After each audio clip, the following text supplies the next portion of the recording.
Monsieur le Président, justement, à l'occasion de ce musée, je crois que tous les habitants souhaiteraient savoir un peu, rappeler un peu comment ce projet est venu jusqu'au territoire. Vous avez rappelé des effets historiques là. Alors vous, comment vous l'avez perçu ce projet? Comment vous l'avez accueilli?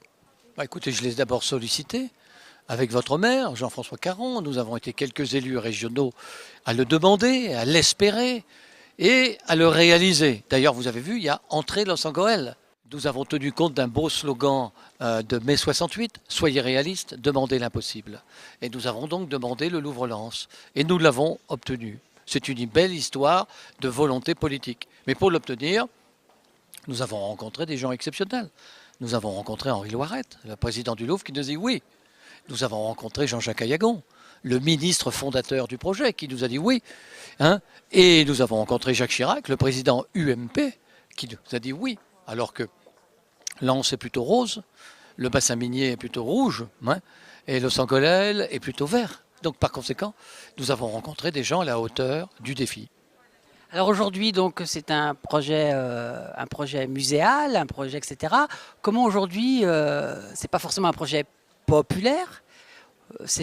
Alors justement, comment vous voyez la chose? Écoutez, c'est un projet d'abord qui, dans la Galerie du Temps, réinvente un peu la notion de musée, qui propose de cheminer chronologiquement pendant 4500 ans au fil des chefs-d'œuvre de l'humanité. Très bien.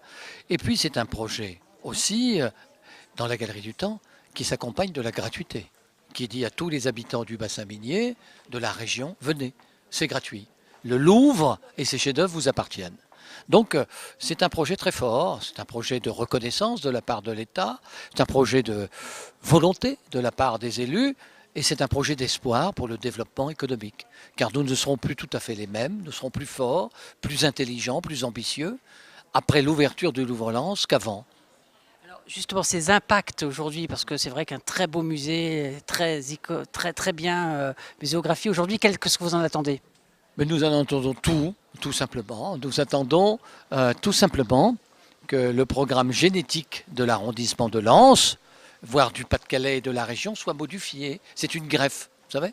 Nous faisons une greffe et nous pensons que cette greffe va amener plus de santé, plus de force, plus de vie, plus de sang. Voilà, c'est le projet.